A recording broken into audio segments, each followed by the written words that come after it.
Ela waan kana makalaakiyaatu nama walitti qabee haasofsiisaa.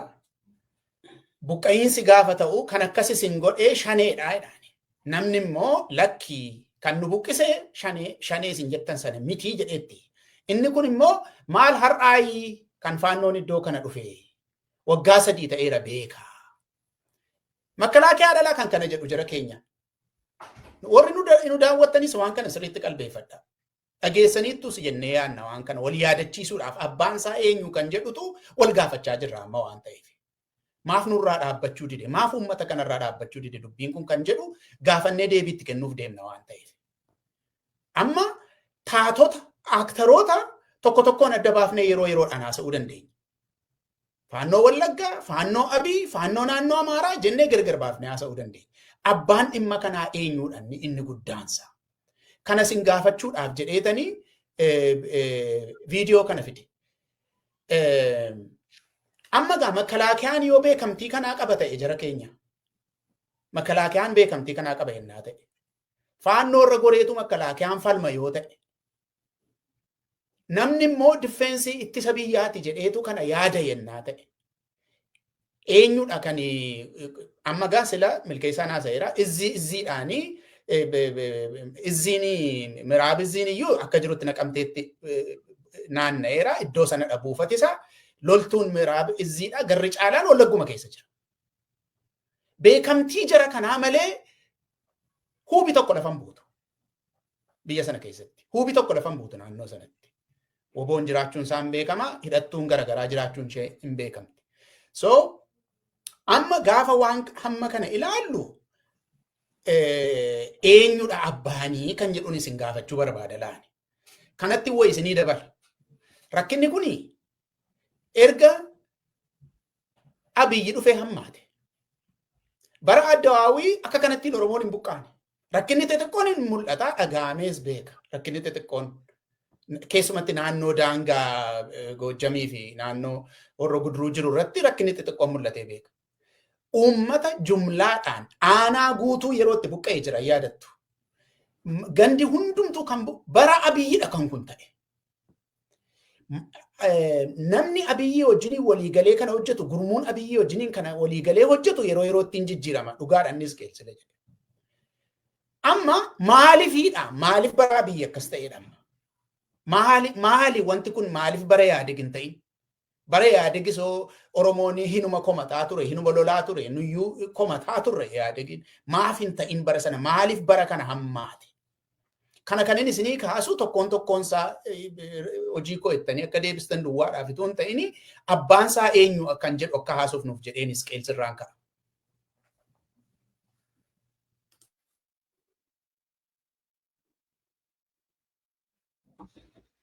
Abbaan isaa mee lama paatarnii tokkotu jira akka yoo namni uummanni Oromoo hin dhagaha yoo ta'e rakkoon kun eessatti dhalata? Tokkoffaa waa'ee dhumti rakkoo dhumti Amaaratu miidhame yookiin saba kan biraatu miidhame kan kana godhu immoo shaneedha. Shaneetu akkas godha ka jedhu lafatti kaka'uu qaba. Barreen gaddaa yaadatu taatanii darraa irratti dubbataa turre miti. Darraa irratti namumti achi yaa'ee bahee morma kutanii. Asittis naannoo amma jennu kana kiiramu waggaa 4-5 dura keessaati haxaasan nama kuma gara 20 keessaati baasan kiiramuu irratti abbayya gaafatu ceetu dhaga'anii amuruu jira. Har'a kan nuti dubbannu amma bakka ammatti ta'e kana kan Abee Dangooroo jedhani. Abee Dangooroo shaambuu dabartee gara Naqamteetti siiqama. Abee Dangooroon siiqanii guttinii wajjin iddoo walqixxee jiraatudha. Keessa gadi bu'anii jiru jechuudhaaf hin jedhu. Lafti inni itti jalqabu garuu lafa dispiyuutiin yookiis walii daangaan sirriitti sararamee hin jirre gamasiin Amaarri kan jiru gamanaan Oromoon kan jiru lafa daangaan irratti walitti bu'u achirratti dhaqanii dubbii qabsiisu beekaa. Tokko kanadha kan ilaalamuu irra eessarratti ta'a lafti jedhu lafa rakkoon jirtu ilaallataniiti iddoo sanatti dhaqanii qabsiisu. Dubbiidha qabsiisu. Kun karaa Somaalees hin ta'a. Karaa Somaalee irrattis hin ta'a. Lafuma Oromoon daangaa kan biraa qabu hundumaa irratti itti kakaasu. Lammata magaalota yoo duraanii yaadatu taatanii Adaamaa fa'i kan isaan rakkoo kan akkasii kaasanii gobba fa'i asallaa fa'i lafa uummanni Aramaara jedhamu keessatti guutan keessatti Shaashamannee fa'itti. Shaashamannee yaadattu mini gaafa Hacaaluu du'anii Shaashamannee irratti nama lama namatti maqaa isaanii dhahuu danda'utu qindeessee galee ajjeesaa jedhee utuu makkalaakayaan dhaabatu utuu poolisiin dhaabbatu humnooti hidhataman dhaqanii nama Amaara jedhanii Amaara jedhaman sana mana irrattis gubanii mana keessaa ari'anii ajjeesan.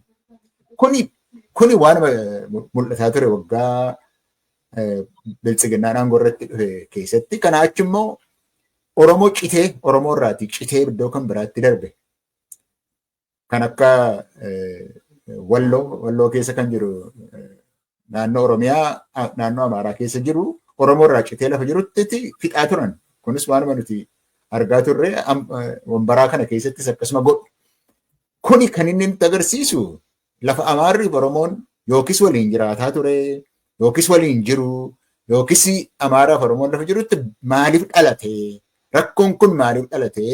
Yoo dhuguma Amaaraaf Oromoo gidduu ta'e rakkoonsa maaliif Amaaraaf Oromoo gidduutti akkuma uummataatti akkuma naannootti walii wajjin hin taane. Kuni dhaqee lafa dubbiin itti dhalatuudha danda'u kan gochuudhaatiif danda'u. Waan ta'e sana immoo Amaarri ajjeefame toleetti Amaaratu ajjeefame gaafa jedhu hamma paarlaamaa keessatti imimmaan buusanii amma bo'anitti eewu kan kana gochuu danda'u. Eewudha paarlaamaa keessatti dhageessuu kan danda'u. Eewudha miidiyaan Itoophiyaa hundumtuu waa'ee isaa akka inni dubbatu gochuu kan danda'u. Kan biraa jiraachuu danda'a. Miidiyaa qabamee jiru kana keessatti paarlaamaa keessatti kan ba'uu danda'u gara biraan jira. Agarsiistuudha jechuudhaaf hin jedhe humna akkasiiti. Yookis immoo gaafa ajjeesame namoonni dhumanii gaafa jedhamu kan silkii cufu, kan intarneetii cufu, kan elektiriikii cufuudha danda'u eewu. Shaneedha. Shanee waan akkasii gochuudhaatiif hin danda'a. Dubbiin ati nagaa batteettaana eewudha abbaansaa waan jetteef miti abbaansaa kan kana gochuudha danda'u. Ergii imaamatni kana jedhanii nutti himanii booda kan kana gochuudhaati danda'u. Itti dukkaneesse lafa namni gaazexaan maaloon keessa dhaquudhaatiif hin dandeenye shaneen gochuudhaatiif hin danda'u waan akkasii gochuudhaatiif hin danda'u. Kan kana gochuu danda'u mootummaadha. Malee gara biraan jiraachuu hin danda'u. Hamma Abee Dangorootti Amaarumatu hidhatee utuu mootummaan hin beekin naannoo Amaaraatii bahee shaambuu kana bira darbee hamma Guttinitti bu'ee hamma Abee Dangorootti bu'ee gamasiin immoo amma Fincaa iddoon nama jedhu yoo namni waan isaa hubatudha. Abee Dangoroon gidduu jira, Fincaan gamasiin jira, Guttin gamanaan jira. Hamma sana darasii hamma dhufutti mootummaan eeguu dadhabe. Mee amma immoo waan ati jette jira dubbii isaan dheeressu. Abee Dangorootti kaleessa moo dhangadda gaafa namni akka kana ajjeefamees buqqa'uusi. Waan itti malkeessaan jedhe isarratti kan dabalamuudha danda'amu. Nutti dhufaa jiru poolisii nurraati. Poolisitti himatanii nurraa dhowwaa jennaan poolisiin nuti kana humna keenya olii jedheetti dide poolisiin mootummaa hin goonu jedhe. Raayyaan ittisa biyyaa nuti ajajan qabnu utuu isaan dhaabatanii kan bira darbee dhaqee nama buqqaasu kan nama ajjeesuudhaati danda'u eeyyama yoo argate malee eessaati danda'a malee yoo eeyyama mootummaan kenne malee utuu makkalaakaan dhaabatu utuu poolisiin dhaabbatu milishaan gandaallee jira miti maal milishaan gandaa kan uummata Oromoodhaa eeguudhaaf maqaadhaaf kan jiru yookiin sirna eeguudhaaf kan jiru inni sun hundumtuu maal gochuu danda'a garuu faannoonii ofuma isaa of ijaare ilaa kana hubadhaa uummata Oromoo. Kana ishee kana jala mureetan jedheetan itti dhiisan. Faannootu ofuma isaa of ijaare ofuma isaa of leenjisee naannoo Oromiyaa keessatti dhaloota isaanii kan ta'an achiiti bahanii lafa mootummaan birshala qofaatti dhaqee leenjifame achi as deebi'ee achuma keessa taa'ee ofuma isaatiin of ijaare lafa mootummaan hin beeknetti kana gochuu hin danda'a faannooni. Hin danda'a. Abbaan hamma kana hundumaa godhachuudhaaf hin danda'a. Gaaffii kana sadanaan kaasee mootummaan yoo godhe malee kan kana gochuudhaatiif humna qabu hin jiru. Kan miidiyaa cufee kan humni mootummaa akka inni uummatan eegne godhu yookiis namni kan hidhatan faannoo mataan isaayyuu kan hidhatanii faannoon naannoo Amaaraa iddoo kudhanitti citee jira. Faannoon Abiyyi jira garuu. Faannoo Abiyyi hidhachiifatutu jira.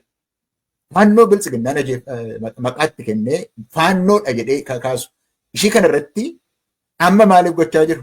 Amma maaliifidha kan isaan kana gochaa jiran? Amma immoo Tigraay ergee walolanii, Amaaraa wajjin ergee walolanii Oromoodhaan jaallattis jibbitees yoo ana na deggerte malee mootummaan deeggarte malee kan si eegu hin jiru lakkuma kanatti dhumtaa itti fufa jedhee milkeessaan kan inni jechaa jiru yoo nu deeggartani malee kan isin eegu hin jiru nu deeggara hiriiraati waan hundumaa keessatti nu deeggara shanee of keessaatii baasaa waa hunda of keessaatii baasaa numatti sagadaa bula yoo kana asii dhumuudhaaf adeemtu kan jedhu Oromootti ergaan ergamaa jiru kananitti fakkaata. Abbaan isaas mootummaadha kan bu'aa irraa argatus mootummaadha kanuma natti fakkaatan. Galatoom Misqeel waa'ee leenjii erga kaaftee viidiyoo tokkotu jira. Viidiyoo sana atis ilaaltee yoo yaada dabalataa qabde kennuu dandeessaa. Daawwattooti keenya garuu akka ilaalan barbaanna. Namni hundumtuu viidiyoo kana ilaaltanii alaabaa achitti qabatamee leenjiin kennamu laala. Leenjiin kuni leenjii faannooti. Alaabaa warri faannoo qabatan hin beekama. Har'a isinitti himnu. Isa aranguwaadee bicaa qayyii isa kan gara bara nugusaati kan isaanii qabatan yeroo baay'ee. Amma alaabaa viidiyoon kana keessa jiru isa miti. Alaabaa sana achumaan xiyyeeffadhaa ilaalaa. Leenjii kana immoo eenyu akka leenjisaa jirus achumaan ilaalaa daawwattoota.